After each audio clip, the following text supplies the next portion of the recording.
또 이렇게 오고 그 상황 가운데도 우리 이 자리에 모이게 해주신 하나님 감사드리며 이 찬양하며 우리 나가겠습니다. 우리 주 나의 영원하신 기업 다 같이 찬양하겠습니다. 그리고 예배 중에 마스크를 벗으시면 안 됩니다. 불편하셔도 계속 끼고 계셔야 됩니다. 찬양하겠습니다.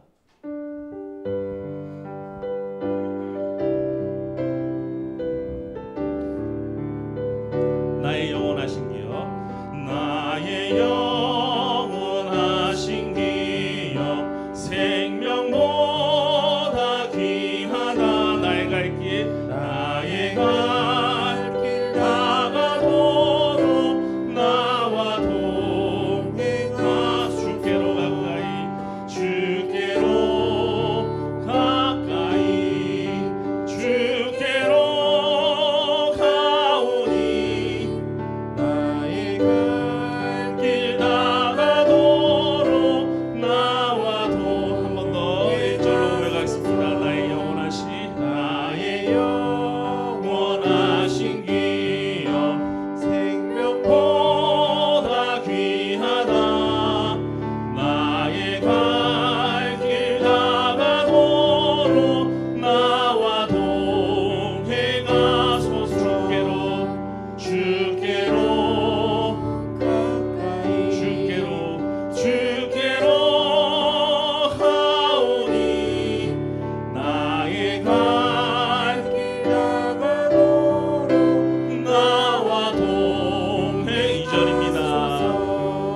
세상 복이 아닌 함과 모든 명예 버리고 험한 길을 가는 동안 나와 동행하네. 주께로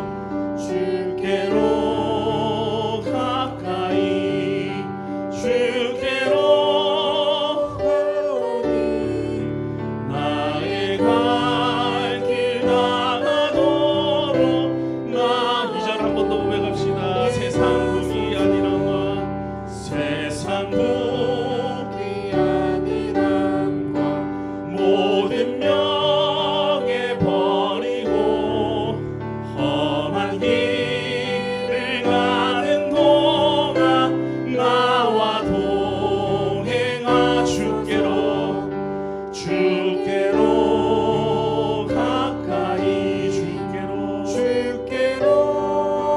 가오니 나의 갈 길 다가도록 나와 동행하.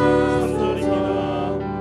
어두운 골짜 지나가며 험한 바다 건너서 천국 문에 이르도록 나와 동행하소서.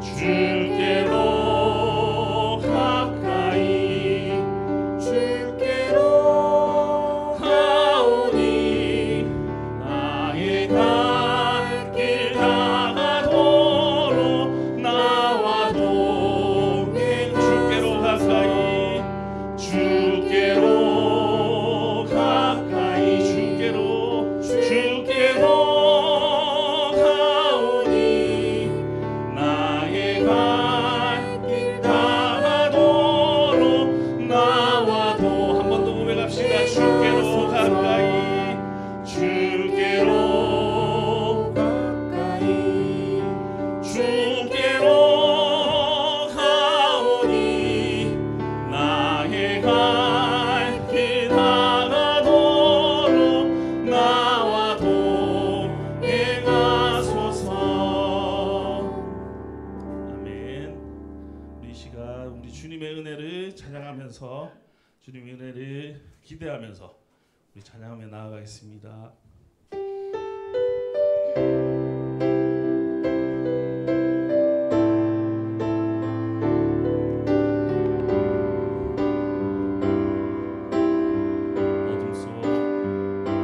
어둠 속 헤매이던 내 영혼 갈 길 몰라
주셨네. 주홍빛보다 더 붉은 내 죄 그리스도의 피로 씻기 완전한 사랑 주님의 은혜로 새 생명 주께 얻었네. 은혜 아니면 나서지 못하네. 십자가의 그 사랑 그 능력 아니면 나서지 못하네. 은혜 아니면 나서지 못하네. 놀라운 사랑 그 은혜 아니면 나서지 못하네. 은혜 아니면 나서지 못하네. 십자가의 그 사랑 능력 아니면 나서지 못하네.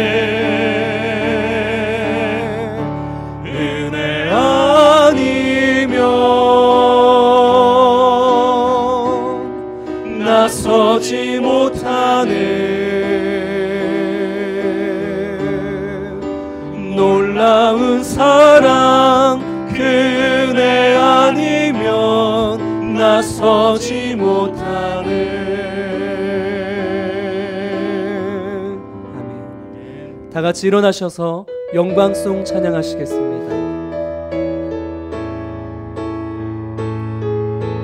너희는 가만히 있어 주가 하나님의 말치여다. 열방과 세계 가운데 주가 높임을 받으리라.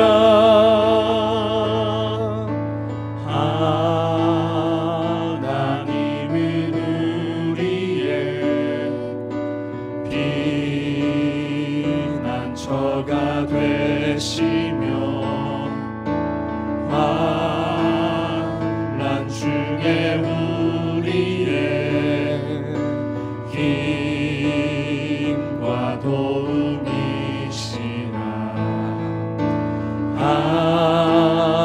하나님은 우리의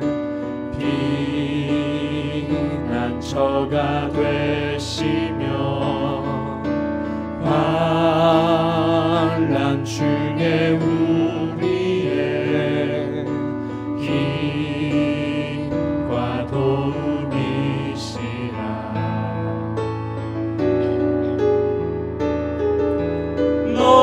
너희는 가만히 있어 주가 하나님의 말치여다. 열방과 세계 가운데 주가 높임을 받으리라. 사랑합니다 내 아버지. 찬양합니다 내 온 맘 다하여. 선포합니다 예수 그리스도. 주님 오심을 기다리며. 사랑하는 성도 여러분, 하나님께서 기뻐하시는 예배는 상한 마음과 통회하는 심령이라고 하셨습니다. 이 시간 지난 한 주간의 삶을 돌아보며 하나님 앞에 참회의 기도를 드리시겠습니다. 거룩하신 아버지 하나님, 지난 한 주의 삶을 돌아보며 주님 참회합니다. 마음으로 주님 앞에 나아갑니다. 우리의 연약함과 부족함을 주님 용서하시고 주의 말씀으로 시간을 새롭게 하여 주시옵소서. 할렐루야. 여호와는 나의 능력과 찬송이시요 또 나의 구원이 되셨도다. 의인의 장막에는 기쁜 소리 구원의 소리가 있으며 여호와의 오른손이 높이 들렸으며 여호와의 오른손이 권능을 베푸시는도다. 하나님은 영이시니 예배하는 자가 영과 진리로 예배할지니라. 아멘. 허물과 죄로 말미암아 영원한 형벌을 받을 수밖에 없는 우리를 향하여 놀라운 구원의 은혜로 응답하여 주신 아버지 하나님, 감사와 영광, 존귀와 찬송을 올려드립니다. 그 은혜로 하나님의 자녀된 우리가 이제 주님 앞으로 나와 예배드리오니 성령으로 함께하여 주시사 영과 진리로 드려지는 참된 예배 되어지게 하여 주옵소서. 예수 그리스도 이름으로 기도드립니다. 아멘. 다 같이 교독문 12번, 10편, 19편을 교독하시겠습니다. 교독문 12번입니다. 하늘이 하나님의 영광을 선포하고 궁창이 그의 손으로 하신 일을 나타내는도다. 날은 날에게 말하고 밤은 밤에게 지식을 전하니 언어도 없고 말씀도 없으며 들리는 소리도 없으나 그의 소리가 온 땅에 통하고 그의 말씀이 세상 끝까지 이르도다.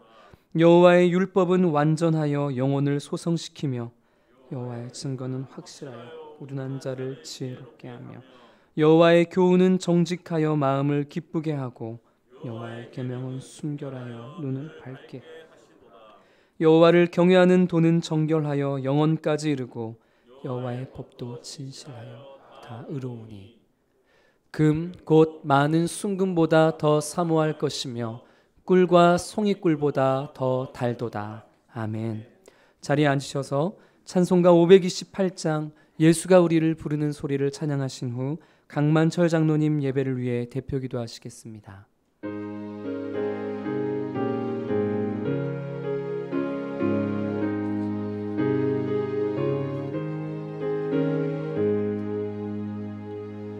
예수가 우리를 부르는 소리 금성 부드러워 문 앞에 나와서 사면을 보며 우리를 기다리네. 오라 오라 방황치 말고 오라 죄 있는 자들아 이리로 오라 주 예수 앞에 오라 간절히 오라고 부르실 때에 우리는 지체하랴 주님의 은혜를 왜 아니 받고 못 들은 채 하려나. 오라 오라 방황치 말고 오라 죄 있는 자들아 이리로 오라 주 예수 앞에 오라. 세월이 살같이 빠르게 지나 쾌락이 끝이 나고 사망의 그늘이 너와 내 앞에 돌리며 가리우네. 오라 오라 방황치 말고 오라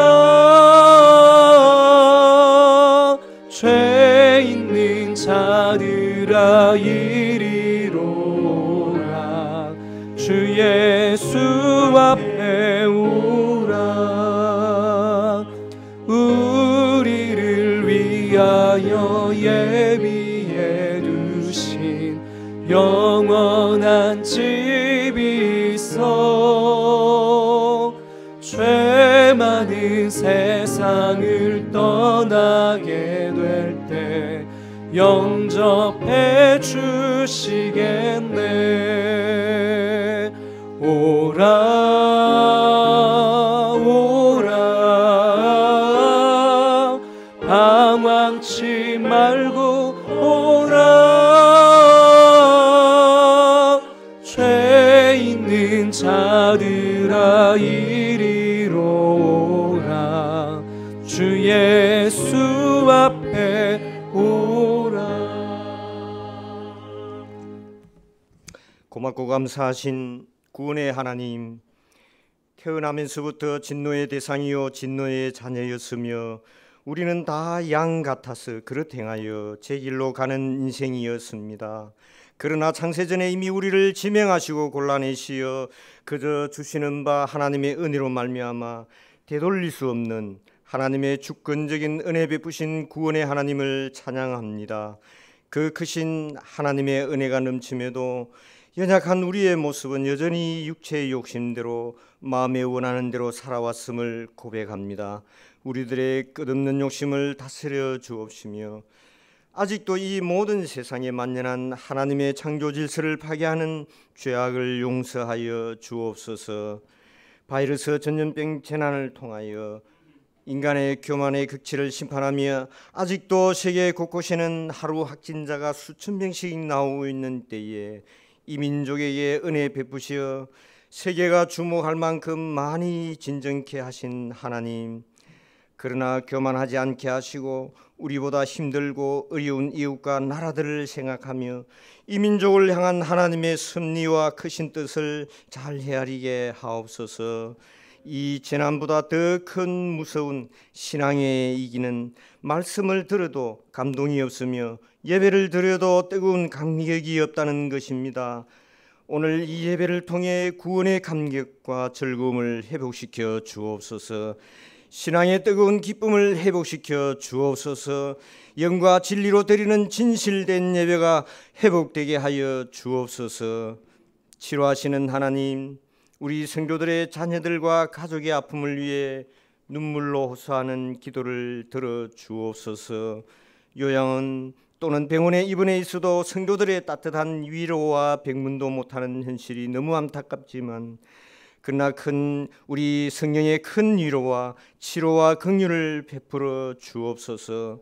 목사님을 통하여 말씀하시는 하나님, 말씀을 사랑하고 말씀을 지키는 자에게 주시는 에베소서의 보석 같은 말씀을 손가락에 매며 만판에 새겨서 하나님께서 기뻐하시는 뜻대로 그리스도의 본을 받아 한란 많은 이 세상을 이기며 믿음으로 잘 살아내어 주님 오실 그날까지 하늘의 모든 신령한 복을 누리며 영광의 새날을 맞이할 수 있는 우리 부산 사랑의 모든 성도들 다 되게 하옵소서. 감사와 찬양과 영광을 홀로 받으시옵고 우리 주 예수 그리스도의 이름으로 기도하옵나이다. 아멘.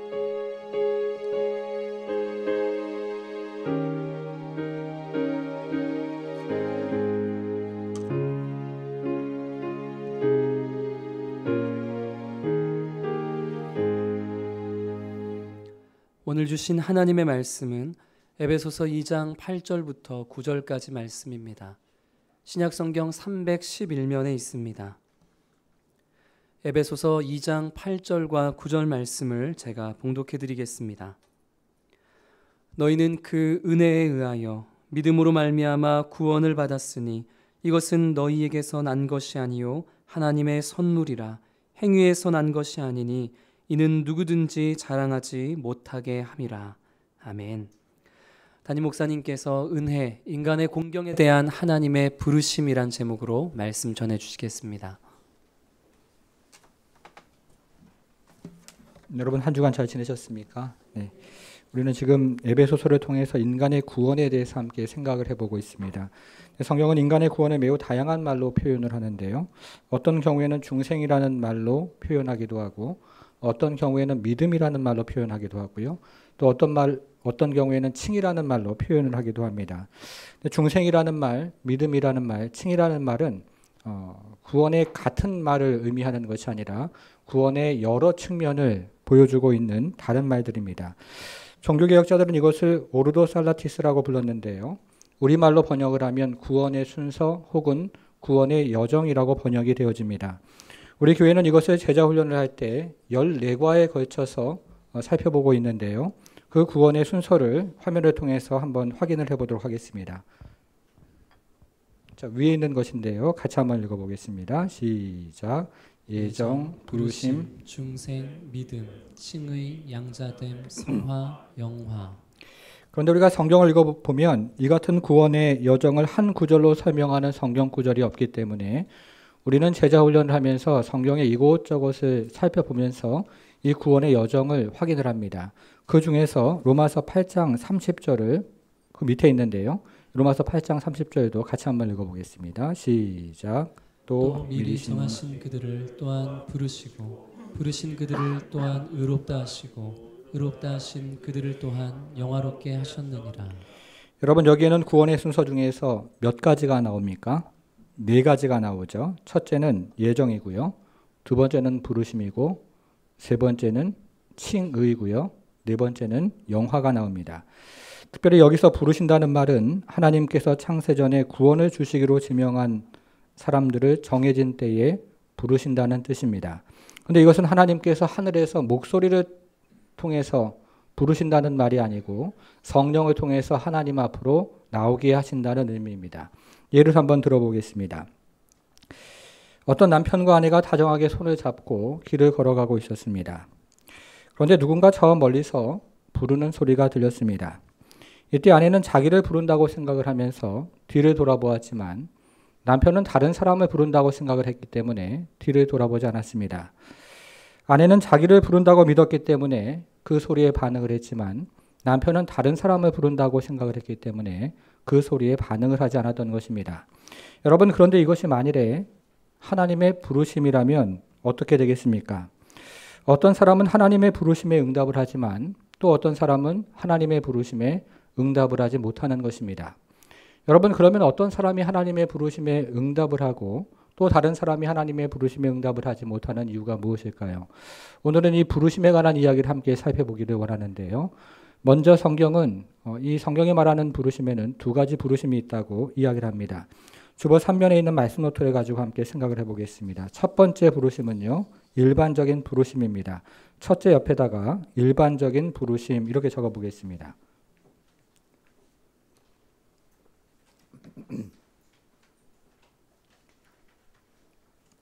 여러분, 그런데 성경이 말하는 일반적인 부르심은 모든 사람을 향한 부르심이라고 할 수 있습니다.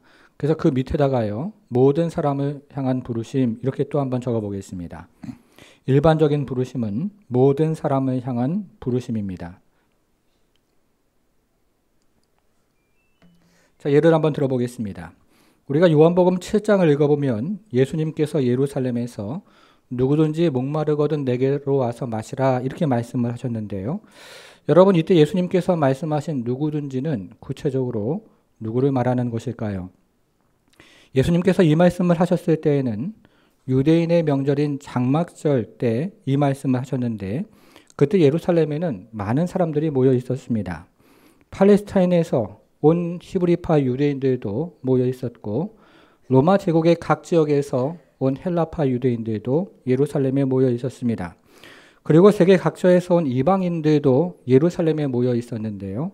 그 중에서는 유대교로 개종한 사람도 있었고 또 그저 구경꾼인 사람들도 모여 있었습니다. 그래서 예수님께서 누구든지 목마르거든 내게로 와서 마시라 라고 말씀하실 때 누구든지라는 말은 예루살렘에 모여 있었던 모든 사람들을 말하고 있는 것입니다. 이런 것을 우리는 일반적인 부르심이라고 말합니다. 여러분, 지금 이 순간에도 이 땅의 수많은 교회 강대상에서 그리스도 앞으로 나오십시오 라고 초청을 하고 세계 각 지역에서 터져 사역하시는 선교사님들이 또 세계 각처에서 그리스도 앞으로 나오라고 초청을 하는데요. 이렇게 모든 사람들을 향한 부르심이 우리는 일반적인 부르심이라고 이해를 합니다.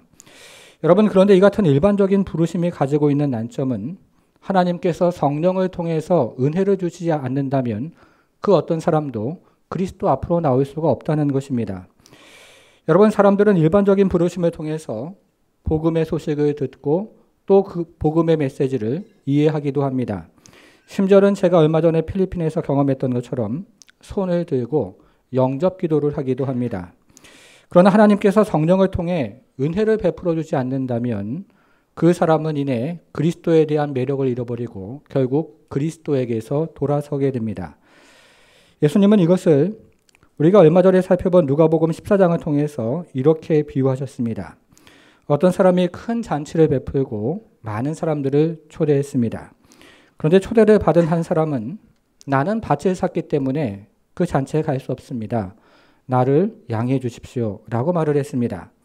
그리고 또 다른 사람은 나는 소 5겨리를 사서 시험을 해보아야 하기 때문에 그 잔치에 갈 수 없습니다 라고 말을 했습니다.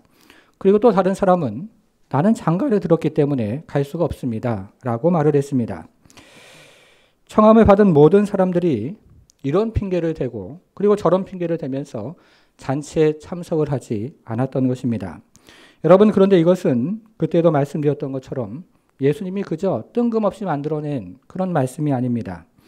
이것은 예수님의 초청에 대한 사람들의 일반적인 반응을 예수님께서 말씀을 하셨던 것입니다.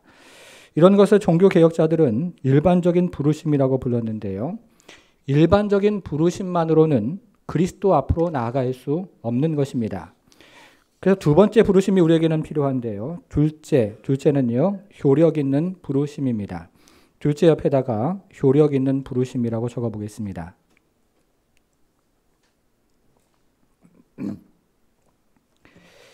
자, 이 효력 있는 부르심, 이 부르심은요, 사람들을 초대할 뿐만 아니라 성령을 통해서 거듭나게 하는 부르심입니다. 그 밑에다가요, 성령을 통해 거듭나는 부르심이라고 적어보겠습니다.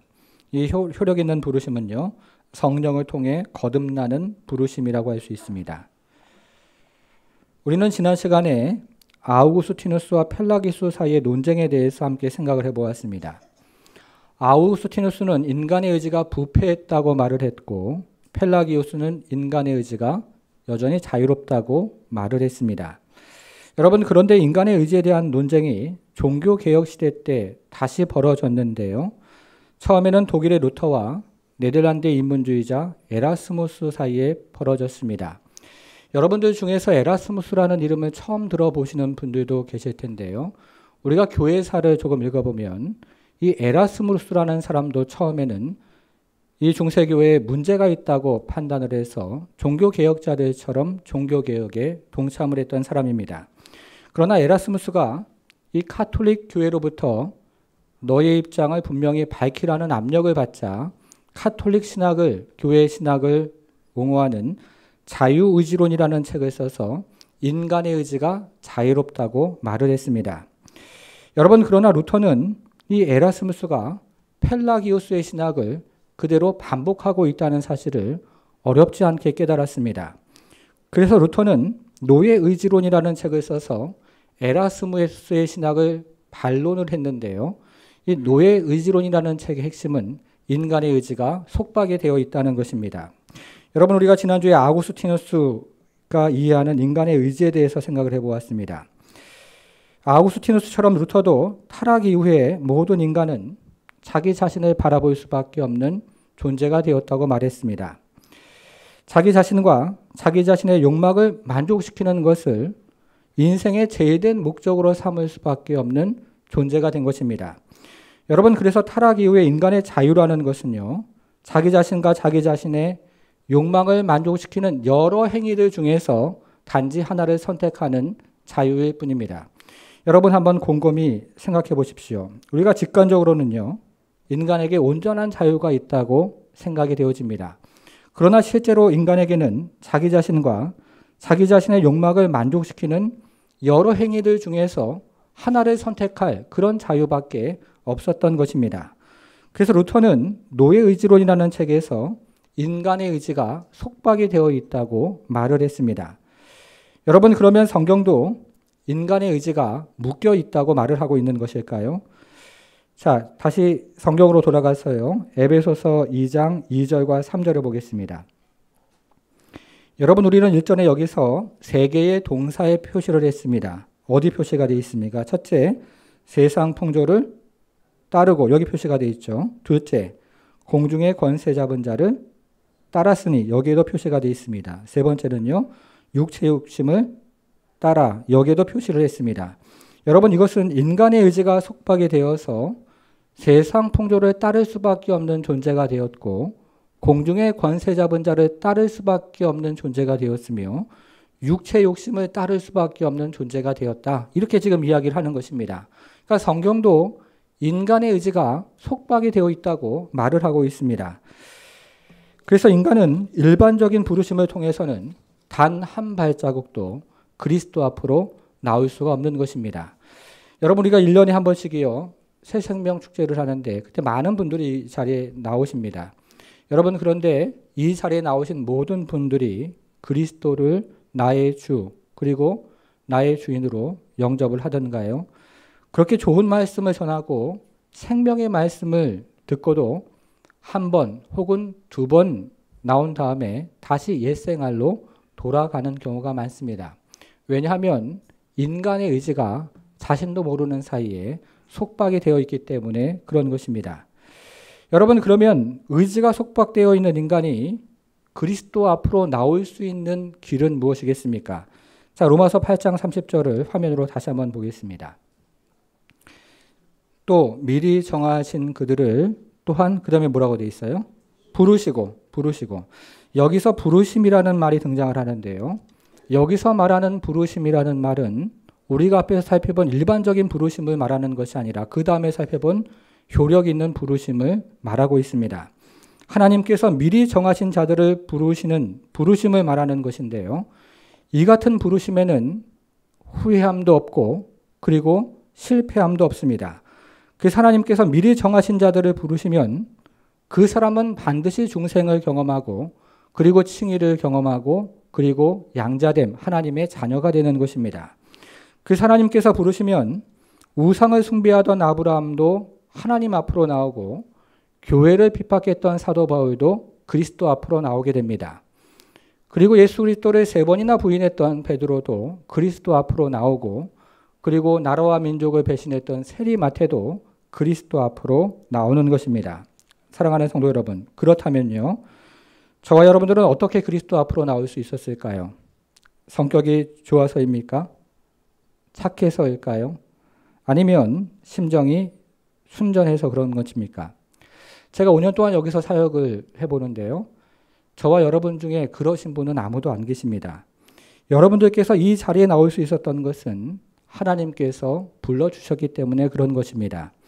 저와 여러분들이 이 자리에 나올 수 있었던 것은 미리 정하신 자들을 부르시는 하나님의 부르심 때문에 우리가 이 자리에 앉아있게 된 것입니다. 이런 것을 효력 있는 부르심이라고 말하는데요. 종교개혁자들은 이것을 가리켜서 불가항력적인 은혜다 이렇게 표현을 했습니다. 여러분, 그러면 이것은 우리가 앞에 살펴본 일반적인 부르심, 이 부르심이 중요하지 않다는 것일까요? 그렇지는 않습니다. 왜냐하면 효력 있는 부르심은 언제나 일반적인 부르심을 통해서 일어납니다. 하나님께서 성령을 통해서 부르시는 것은 진공 상태에서 나타나는 현상이 아니라 하나님의 구원의 복음이 선포되는 바로 그 현장에서 일어나는 것이기 때문에 그런 것입니다.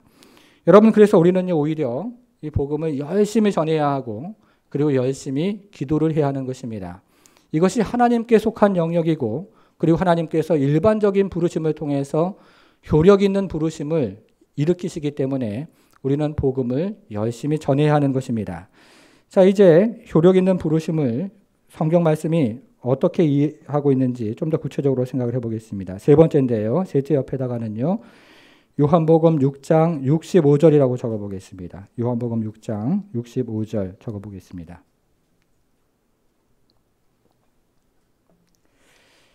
자, 먼저 이 구절이 효력 있는 부르심에 대해서 어떻게 말을 하고 있는지 화면을 통해서 같이 한번 읽어보겠습니다. 자, 보이시죠? 같이 한번 읽습니다. 시작.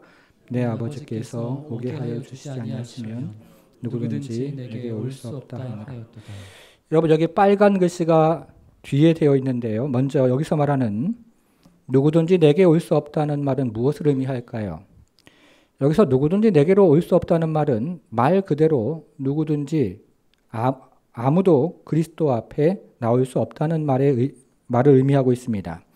왜냐하면 아우구스티누스가 말한 것처럼 타락 이후의 모든 인간은 하나님을 향한 의지를 잃어버렸기 때문에 그렇습니다. 그리고 우리가 오늘 살펴본 것처럼 루터가 얘기했던 것처럼 모든 인간의 의지가 속박이 되어 있기 때문에 그런 것입니다. 그래서 예수님은 인간이 자연인의 상태로는 누구든지 자기 앞으로 아무도 나올 수 없다고 말씀을 하셨던 것입니다. 여러분, 그러면 타락한 인간이 그리스도 앞으로 나올 수 있는 유일한 방법은 무엇이겠습니까? 다시 한번 요한복음 6장 65절을 보겠습니다. 이번에는 빨간 글씨가 앞으로 되어 있는데요. 다시 한번 읽어볼게요. 시작. 내 아버지께서 오게 하여 주지 아니하시면 누구든지 내게 올 수 없다 하였노라. 타락한 인간이 그리스도 앞으로 나오는 유일한 방법은 하나님 아버지께서 오게 하여 주시는 방법뿐입니다. 타락한 인간이 그리스도 앞으로 나오는 유일한 방법은 하나님 아버지께서 불러주시는 방법뿐입니다. 이것을 요한복음 6장 44절은 또 이렇게 말을 했습니다. 나를 보내신 하나님께서 어떻게 해요? 이끌지 아니하시면 아무도 내게 올 수 없으니 라고 말씀하셨습니다. 타락한 인간이 그리스도 앞으로 나오는 유일한 방법은 하나님 아버지께서 이끌어 주시는 방법뿐이라고 말씀하신 것입니다. 여러분, 그런데 여기에 등장하는 이끈다는 말이요, 사도행전에서도 등장을 합니다. 우리가 사도행전 16장을 읽어보면 바울과 실라가 빌립보에서 복음을 전하다가 귀신 들린 여종에게서 그 귀신을 쫓아내는 이 사건이 발생을 합니다. 이때 점치는 여종의 주인이 자신의 수익이 끊어진 것을 깨닫게 되고 바울과 실라를 고소를 해서 바울과 실라가 광장에 있는 관원들에게로 끌려가는 사건이 일어납니다. 여러분, 그런데 이때 사용된 끌고 가다 하는 말과 우리가 앞에서 살펴본 요한복음에 등장하는 이끌다는 말이 원문에서는 같은 말로 되어 있습니다. 그래서 여기서 예수님께서 하시는 말씀의 요지는 그리스도 앞으로 나오는 유일한 방법은 하나님 아버지께서 이끌어 주시는 방법뿐이라고 말씀을 하셨던 것입니다. 사랑하는 성도 여러분, 저와 여러분들이 이 자리에 오게 된 것은요, 여러분들께서 믿었기 때문에 이 자리에 오신 것이 아닙니다. 인간의 의지가 속박이 되어 있기 때문에 우리 스스로 믿을 수가 없는 것입니다.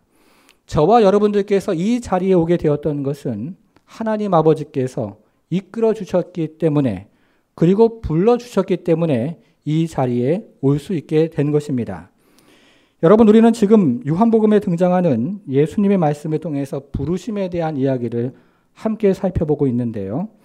우리가 교회사를 살펴보면 이 부르심에 대한 논쟁이 있었습니다.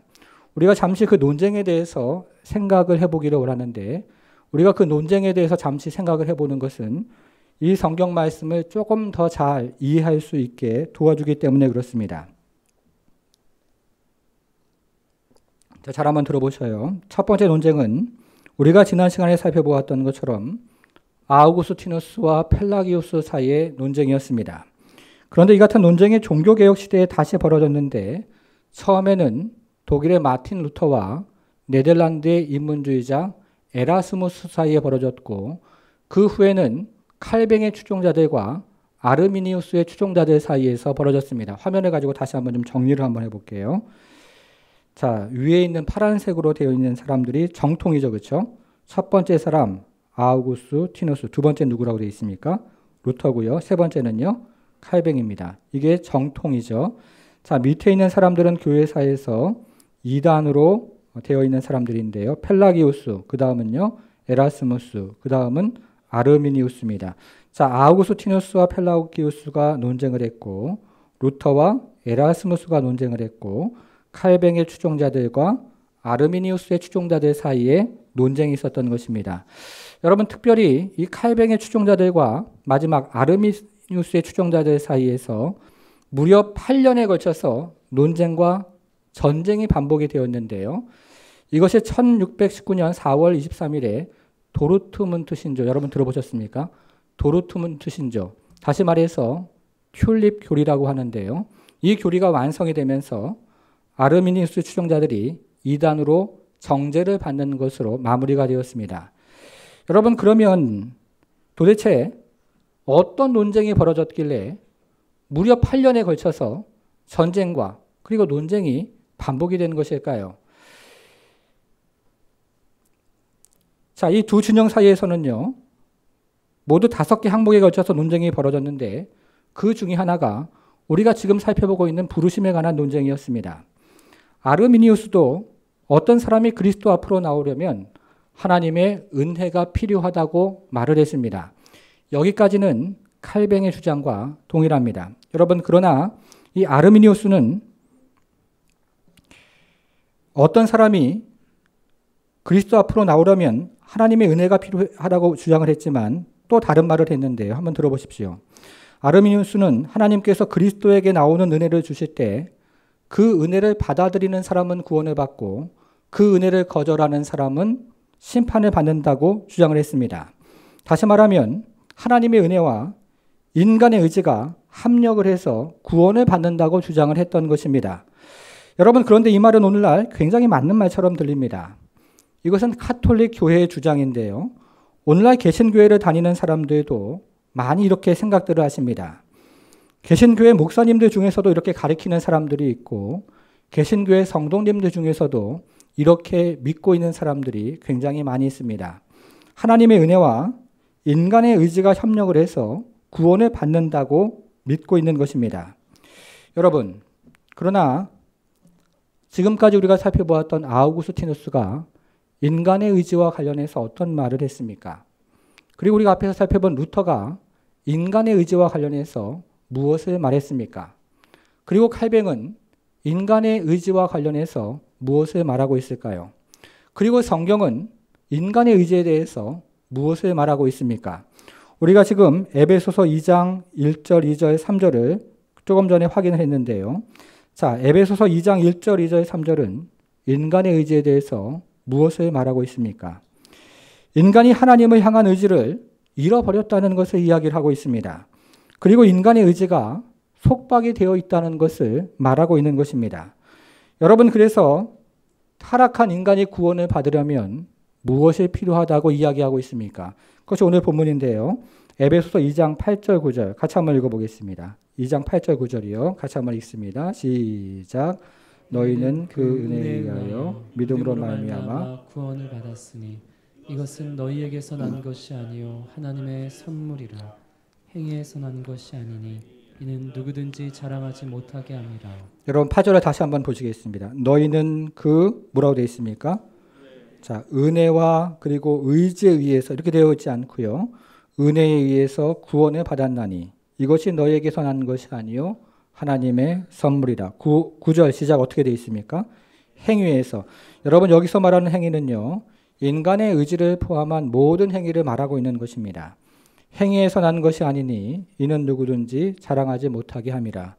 이것은 하나님의 은혜와 인간의 의지가 협력해서 구원을 받는다는 말이 아니라 오직 하나님의 은혜로 구원을 받는다고 말씀하고 있는 것입니다. 이것은 하나님과 인간이 협력해서 구원을 받는다는 말이 아니라 하나님의 단독 사역으로 우리가 구원을 받는다고 이야기를 하고 있는 것입니다. 그래서 종교개혁자들은 이것을 가리켜서 오직 은혜라고 말했던 겁니다. 성도 여러분, 그런데 그럼에도 불구하고 여러분들 중에 목사님, 그래도 내가 믿어야 구원을 받는 것 아니겠습니까? 이렇게 질문을 하실 분이 계실 겁니다. 그래서 성경이 말하는 인간의 상태에 대해서 이번에는 구약 성경을 가지고 다시 한번 생각을 해보겠습니다.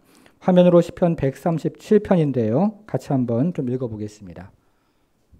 시편 137편 좀 길지만요. 같이 읽겠습니다. 시작. 우리가 바벨론의 여러 거기 앉아서 시온을 기억하며 울었도다.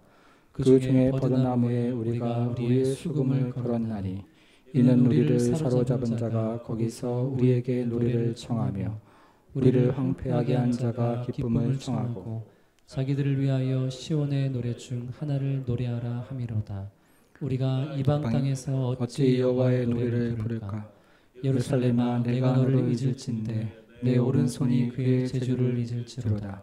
내가 예루살렘을 기억하지 아니하거나 내가 가장 즐거워하는 것보다 더 즐거워하지 아니할진대 내 혀가 내 입천장에 붙들지로다. 아멘.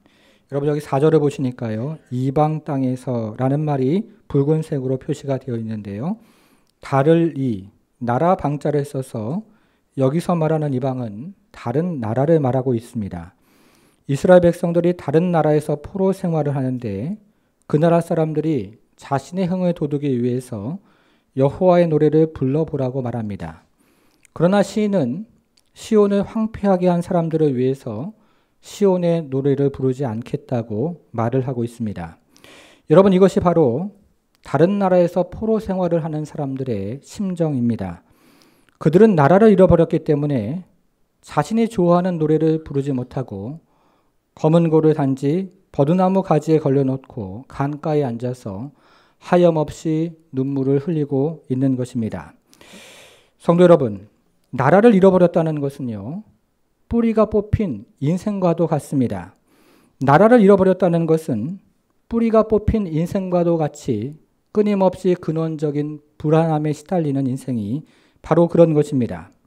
그런데 이것이 바로 어거스틴이 이해한 인간의 근원적인 존재였습니다. 에덴 동산에서 쫓겨나 이 땅을 유비하는 인간은 끊임없이 불안하기만 합니다. 하나님의 존전에서 쫓겨나서 이 땅을 방황하는 인간은 끊임없이 공허하기만 한 것입니다. 그래서 어거스틴은 고백록에서 인간의 심령은 하나님 안에서 안식을 발견할 때까지 그 어떤 것으로도 진정한 안식을 경험할 수 없다고 말을 했던 것입니다. 성도 여러분, 정말로 우리의 인생이 어떻습니까? 세상 풍조를 따라 봤는데요. 세상 풍조를 따라 보니까 정말로 마음속에 있는 깊은 그 불안함이 사라지던가요?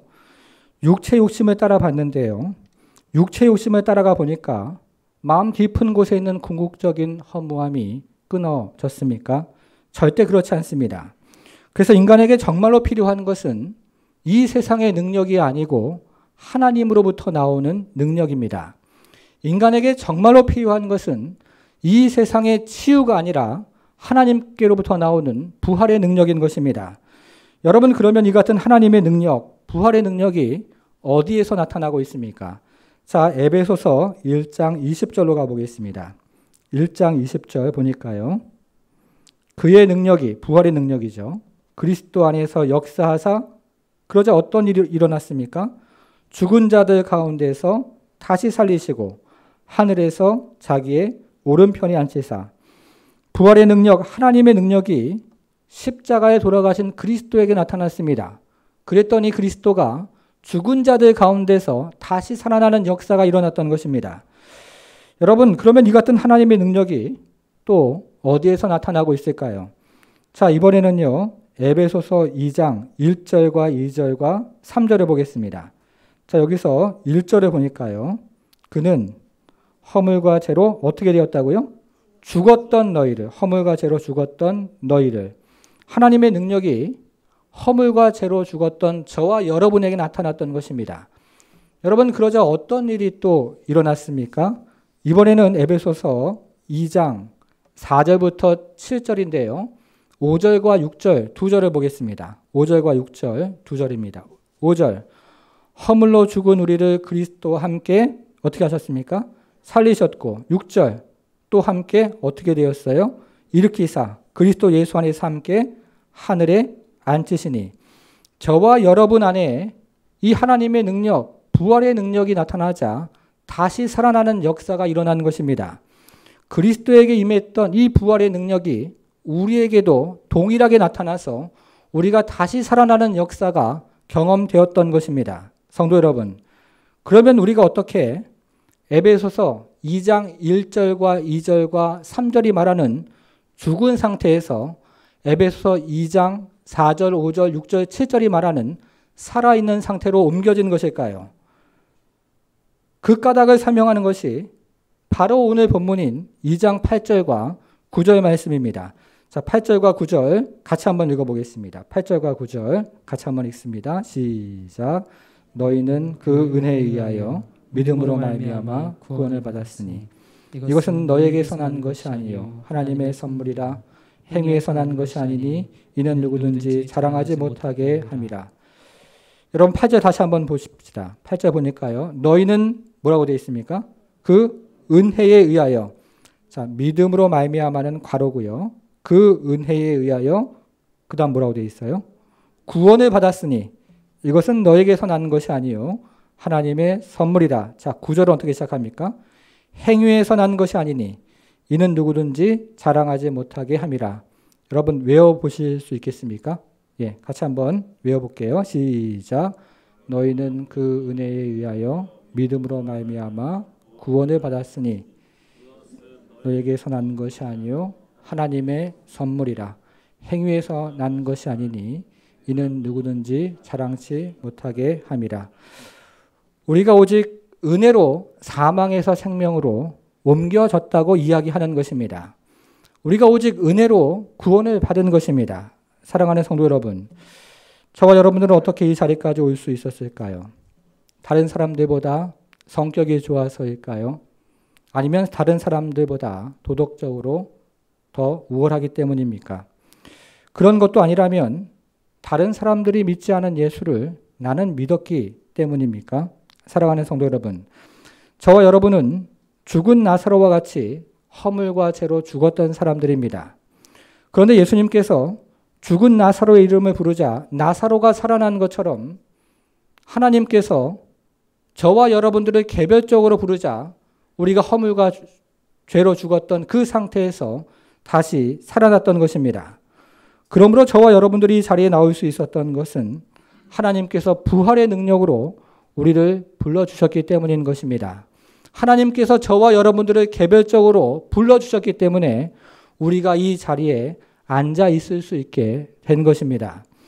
사랑하는 성도 여러분, 우리가 이 은혜를 깨달으면 하나님께 감사와 찬양을 올려드리지 않을 수가 없습니다.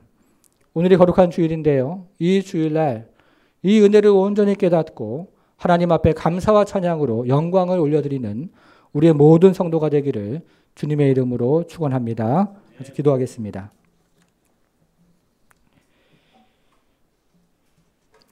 오늘 말씀을 기억하면서요, 우리가 잠시 기도하기를 원합니다. 우리가 인생을 살아가다 보면 또 근심된 것 많고 또 마음 가운데 걱정되는 것 많이 있습니다.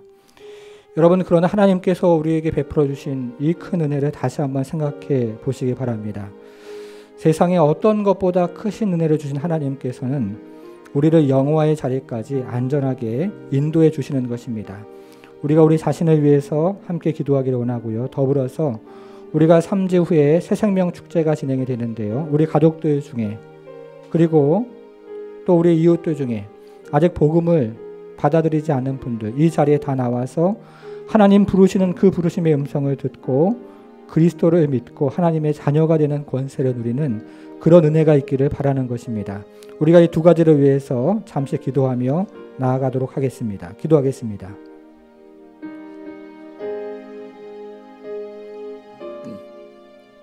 하나님 아버지, 참으로 너희는 그 은혜에 의하여 믿음으로 말미암아 구원을 받았으니 그것은 너에게 난 것이 아니오 하나님의 선물이라.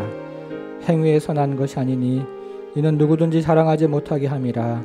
하나님 말씀하셨던 것을 기억하고 우리에게 주신 이 구원의 높이와 그리고 너비와 하나님 아버지 깊이를 또 깨달아 주 앞에 하나님 아버지 나아가 주님께서 주시는 하나님 아버지 구원의 은총을 마음껏 경험하고 하나님 앞에 찬양과 찬송을 올려드리기를 원합니다. 하나님 아버지 인생을 살아가다 보면 근심되는 일 많이 있고 우리를 하나님 아버지 걱정케 하는 일들 많이 있지만 그러나 주님 그 가운데서 참으로 하나님께서 우리를 불러주신 이 큰 은혜 이것 하나님 아버지 경험할 수 있다면 하나님 아버지 우리에게 승리의 믿음이 있고 하나님 아버지 우리에게 참으로 인도하신다는 믿음이 있으며 하나님 그래서 우리를 영화의 자리까지 인도하시는 그 하나님의 참으로 도우심을 믿고 주 앞에 다 내어 맡기는 성도들이 될 수 있도록 하나님 도와주시고 하나님 우리의 가족들 중에서 또 우리 이웃들 중에서 이 복음의 놀라운 감격과 은혜를 경험하지 못하는 사람들 하나님 아버지도 초청하여 함께 복음을 나눌 때에 하나님께서 불러주시는 은혜도 더불어 경험할 수 있도록 우리 하나님 함께하여 주옵소서. 하나님 아버지, 우리 사랑하는 성도들 인생을 살아가는 중에 근심된 일 많이 있고 또 걱정되는 일 많이 있지만 하나님께서 우리를 은혜로 불러주시는 것들을 또 굳게 믿고 또 영화의 자리까지 안전하게 이끄실 것들을 굳게 믿으며 모든 걱정, 근심 또 삶을 여호와 하나님 앞에 내어 맡기고 우리를 구원으로 하나님 아버지 또 은혜로 구원케 하신 분이 우리를 마지막까지 은혜로 이끄실 것들을 믿음으로 주 앞에 나아갈 수 있도록 우리 하나님 함께하여 주옵소서. 하나님 더불어서 이 은혜의 자리로 나와 우리 사랑하는 가족들과 이웃들이 하나님의 부르심을 경험할 수 있도록 주여 도와주시고 하나님 인생을 자기 힘으로 살아가다가 넘어지는 인생이 아니라 우리 하나님 주시는 크고 놀라운 인생 가운데 은혜 가운데 살아가는 그런 아름다운 복을 누리는 우리의 가족들 또 이웃들이 될 수 있도록 하나님께서 다시 한번 찾아가 주시고 하나님 주시는 은혜 가운데 참으로 그 놀라운 부르심을 경험하는 은혜가 있도록 우리 하나님 함께하여 주옵소서. 감사드리며 예수님의 이름으로 기도하옵나이다.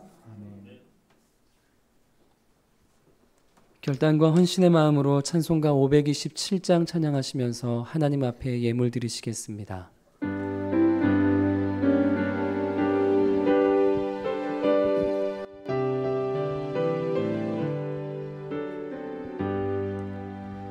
어서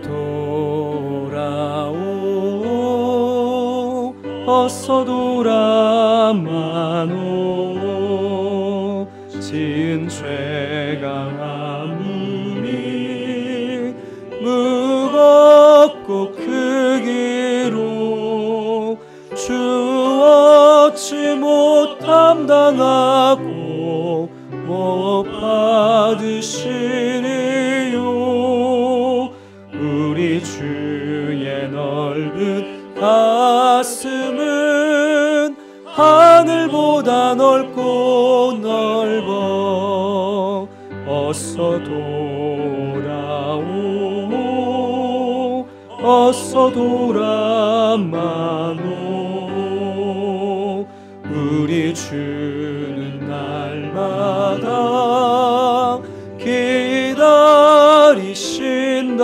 기다리신다오 밤마다 문 열어놓고 마음 졸이시며 나만 다시 돌아오기만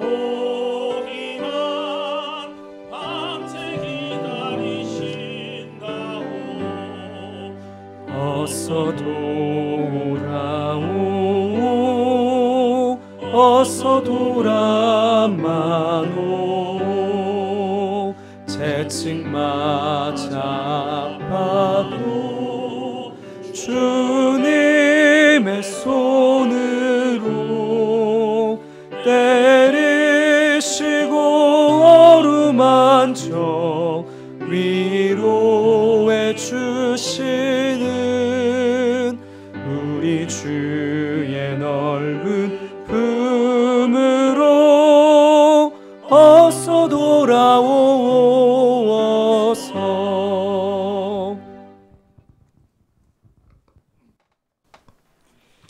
하나님 아버지 11조의 예물과 감사, 특별감사, 선교, 건축, 주일원금 구별하여 드리는 우리의 모든 성도들을 기억하여 주시고 우리가 드리는 헌금이 은혜를 얻는 방편이 아니라 오히려 하나님의 크신 은혜에 감격해서 드리는 예물이 될 수 있도록 우리 하나님 함께하여 주옵소서. 이제는 우리 주 예수 그리스도의 은혜와 하나님의 크신 사랑과 성령의 감화 감동 충만케 하심이 오직 은혜로 구원받는 것을 깨닫고 하나님께 모든 감사와 찬양을 올려드리는 모든 성도들 머리 위에 이제부터 영원토록 함께 하실지어다.